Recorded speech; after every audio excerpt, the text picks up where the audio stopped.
കേരളത്തിൽ ഒരു മുഖ്യമന്ത്രിയുണ്ട്. ആ മുഖ്യമന്ത്രിയുടെ പേര് പിണറായി വിജയൻ എന്നാണ്. കനലെരിയുന്ന പാതകൾ താണ്ടി കടന്നു വന്ന മുഖ്യമന്ത്രി. ഭരണവിരുദ്ധ വികാരമെന്നും മറ്റും പറഞ്ഞ് UDF കൊതിയോടെ കണ്ടിരുന്നു അടുത്ത തിരഞ്ഞെടുപ്പിൽ വിജയിക്കാൻ. പക്ഷേ പിണറായി തൻ്റെ സർജിക്കൽ സ്ട്രൈക്ക് പുറത്തെടുത്തിരിക്കുന്നു. ഇന്നലെ മന്ത്രിസഭാ യോഗത്തിന് ശേഷം പത്രസമ്മേളനത്തിൽ പിണറായി പറഞ്ഞ കാര്യങ്ങൾ കേരളത്തിന് പുതിയ കേരളത്തിൻ്റെ നാന്ദി കുറിക്കലായി മാറി.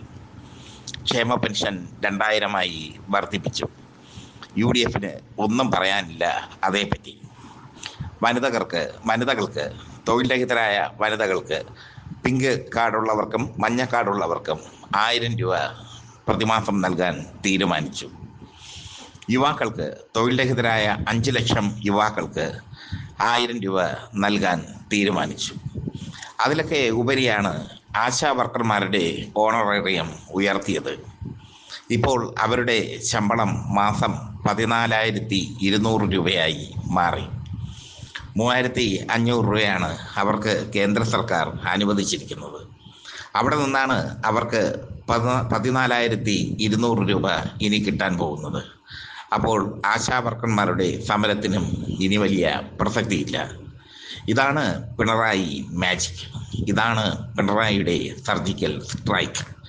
ഇതിനെ എതിർക്കാനാവാതെ തകർന്ന് തരിപ്പണമായി കഴിഞ്ഞിരിക്കുന്നു കോൺഗ്രസ്. KPCC ആസ്ഥാനം ഇപ്പോൾ ചരമ വീടിന് തുല്യമായി മാറിയിരിക്കുന്നു. ഇത്രയും ഒരുമിച്ചുള്ള തിരിച്ചടി അവർ പ്രതീക്ഷിച്ചില്ല. കാലം കരുതി വെച്ചതുപോലെ പിണറായി തിരിച്ചടിച്ചിരിക്കുന്നു. ലൈഫ് മിഷൻ വഴി മുമ്പ് വീടുകൾ വെച്ചു കൊടുത്തപ്പോൾ ലൈഫ് മിഷനിൽ അഴിമതി ഉണ്ടെന്ന് പറഞ്ഞു കോൺഗ്രസ്.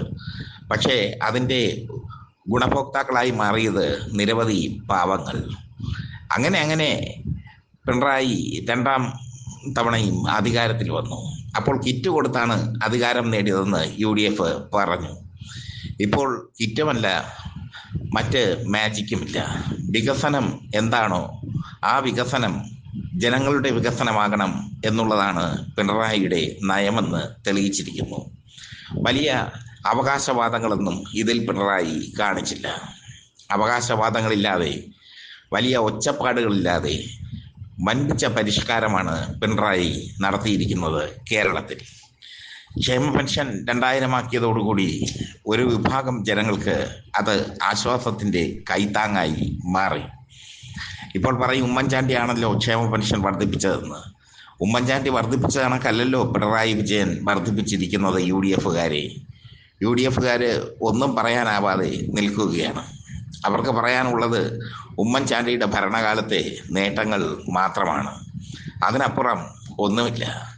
സതീശനും രമേശ് ചെന്നിത്തലയും KC വേണുഗോപാലും ഒക്കെ നാവടങ്ങിയിരിക്കുന്നു. ഇനിയിപ്പോൾ പറയാം, 2,500 രൂപയാണല്ലോ ക്ഷേമ പെൻഷൻ നൽകുമെന്ന് പറഞ്ഞിരുന്നത്.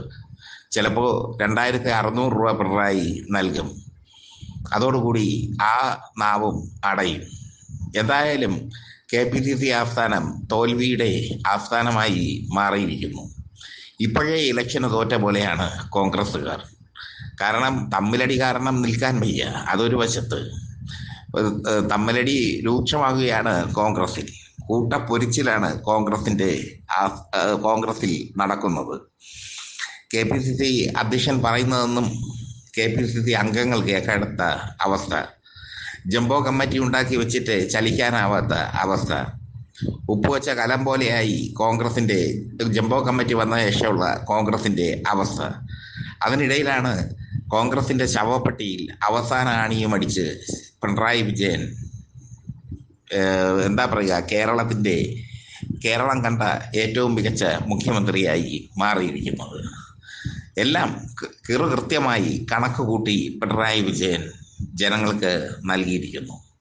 ഇനി അധികാരം കിട്ടിയില്ലെങ്കിലും കുഴപ്പമില്ല, ജനങ്ങൾക്ക് നൽകാനുള്ളതെല്ലാം ഞാൻ നൽകിയിരിക്കുന്നു എന്ന സന്ദേശമാണ് പിണറായി വിജയൻ ഇതിലൂടെ നൽകിയിരിക്കുന്നത്. മറ്റൊന്ന്, PM ശ്രീയെ പറ്റി ഒരു വാദം ഉണ്ടാക്കാൻ കോൺഗ്രസ് ആഗ്രഹിച്ചു. PM ശ്രീ പദ്ധതി തൽക്കാലത്തേക്ക് നിർത്തിവെച്ച് ആ വിവാദത്തിൻ്റെ മുനയും പിണറായി വിജയൻ അടച്ചു. CPIക്ക് വേണ്ടി പിണറായി വഴങ്ങി എന്നൊക്കെ ഇനി കോൺഗ്രസിന് പറയാം. പക്ഷേ PM ശ്രീ താൽക്കാലികമായി നിർത്തിവെച്ചതിലൂടെ അതേപ്പറ്റിയുള്ള ഒരു വിവാദത്തിനും തിരികൊളുത്തിയില്ല പിണറായി. തദ്ദേശ സ്വയംഭരണ തെരഞ്ഞെടുപ്പ് അടുത്തു വരുമ്പോൾ വളരെ ശ്രദ്ധാപൂർവമാണ് പിണറായി വിജയൻ മുന്നോട്ട് പോകുന്നത്. മിന്നിക്കുകയാണ് വിജയൻ. വിജയന്റെ ഓരോ നീക്കവും ചടുലമായ നീക്കങ്ങളാണ്. കേരളം സാമ്പത്തിക ഞെരുക്കത്തിലാണ്. കേന്ദ്ര സർക്കാരിൽ നിന്ന് കിട്ടുന്ന ഫണ്ടൊന്നും കേന്ദ്ര സർക്കാരിൽ നിന്ന് അവകാശപ്പെട്ട ഫണ്ടൊന്നും കേരളത്തിന് ലഭിക്കുന്നില്ല. അതിനുവേണ്ടി കോടതി കയറി ഇറങ്ങേണ്ട അവസ്ഥയിലാണ് കേരളം. എന്നിട്ട് പോലും സാമ്പത്തിക ഞെരുക്കത്തിൻ്റെ അങ്ങേ തലത്തിൽ നിൽക്കുമ്പോൾ പോലും സാധാരണക്കാരായ ജനങ്ങൾക്ക് ക്ഷേമത്തിന് വേണ്ടിയുള്ള പണം മാറ്റിവെച്ചിരിക്കുന്നു പിണറായി വിജയൻ. ഇത് പിണറായിയുടെ മാത്രം വിജയമല്ല, LDF മന്ത്രിസഭയുടെ വിജയം കൂടിയാണ്. കൂട്ടുത്തരവാദിത്വത്തിൻ്റെ വിജയമാണ്.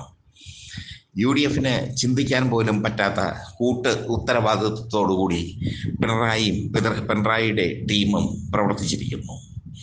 ഞങ്ങളങ്ങ് ഇറങ്ങുകയാണ് തദ്ദേശ സ്വയംഭരണ തെരഞ്ഞെടുപ്പിൽ എന്ന് പ്രഖ്യാപിച്ചിരിക്കുന്നു. ഈ പ്രഖ്യാപനങ്ങളിലൂടെ പിണറായി ക്ഷേമ പെൻഷൻ 2000 രൂപയാക്കി മാറ്റിയതോടുകൂടി UDFന്റെ നാവടഞ്ഞ് പോയിരിക്കുന്നു.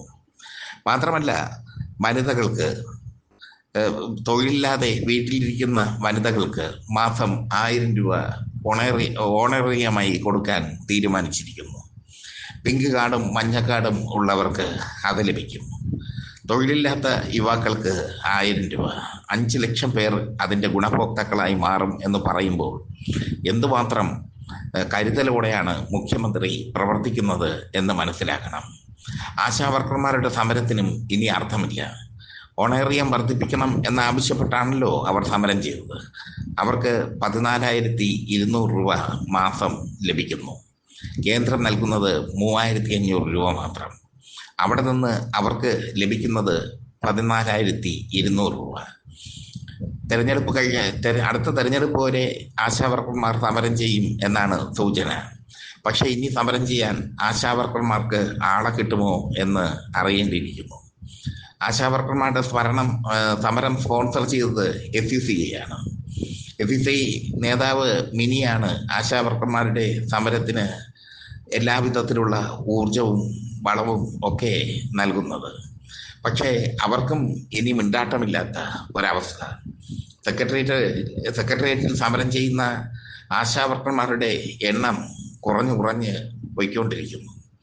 എന്തായാലും ആകെ മൊത്തം പിണറായി വിജയൻ കളം നിറഞ്ഞ് കളിച്ചിരിക്കുന്നു. കളം നിറഞ്ഞ് കളിക്കുക തന്നെയാണ് പിണറായി വിജയൻ. ചരമ വീട് പോലെ ആയിരിക്കുന്നു KPCC ആസ്ഥാനം.